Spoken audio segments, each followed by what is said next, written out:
L'idée assez simple, elle est sur le registre du pragmatisme, puisque les villes carencées qui refusent de faire du logement social peuvent se voir astreintes à une participation financière de 13 000 euros par logement. C'est l'État qui peut les pousser, qui peut les astreindre à cette somme maximum, c'est bien marqué maximum, de 13 000 euros. Or, les villes qui font preuve de bonne foi, les villes qui veulent avancer, peuvent aller jusqu'à 2, 3, 4 fois cette somme. À Neuilly, par exemple, effectivement, merci de le rappeler, on va bien au-delà des 13 000 euros qui pourraient nous être imposés si la ville ne voulait pas avancer sur le logement social. Et je propose dans cet amendement que finalement cette limite de 13 000 euros maximum, qui est celle que l'État se réserve d'imposer aux collectivités et aux villes qui ne veulent pas aller sur le logement social, que les villes qui vont bien au-delà dans des taux de 2 ou 3 ou 4 fois puissent revenir au taux de 20%, parce qu'on a là un marqueur extrêmement clair de la bonne volonté, de la bonne foi des villes qui, malgré les difficultés foncières ou immobilières, vont néanmoins vers l'objectif du logement social.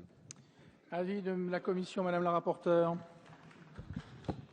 La Commission a émis un avis défavorable, considérant que le taux de logements sociaux qui doit se fixer, que ce soit 20% dans certains cas ou 25% dans d'autres, doit se fixer en fonction des besoins de la population et donc de l'offre et de la demande, et non pas simplement des capacités financières qui sont celles mises en avant par les communes concernées.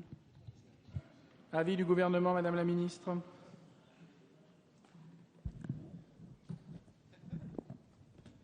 Alors, je crois qu'il y a un vrai sujet autour de la capacité de conserver une lisibilité assez forte à ce dispositif introduit par la loi SRU.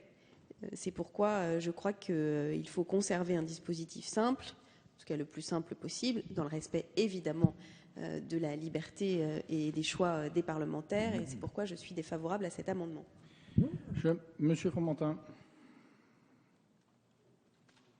Il y a quand même quelque chose d'incohérent. Vous voyez, on a, à ce moment-là, plutôt intérêt à ne rien faire, à laisser l'État agir et nous imposer un montant de 13 000 euros, plutôt qu'à être volontariste, à mettre 3 ou 4 fois plus pour faire du logement. Donc il y a quelque chose qui m'échappe. Vous voyez.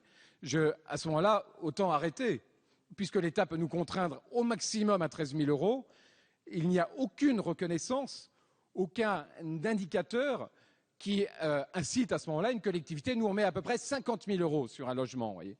Alors que si je ne fais rien, l'État peut me contraindre au maximum à mettre 13 000 euros. Donc là, je ne vois pas la logique de ce refus. Merci. Je mets aux voix cet amendement qui fait l'objet d'un avis défavorable, qui est pour son adoption, qui est contre. Il est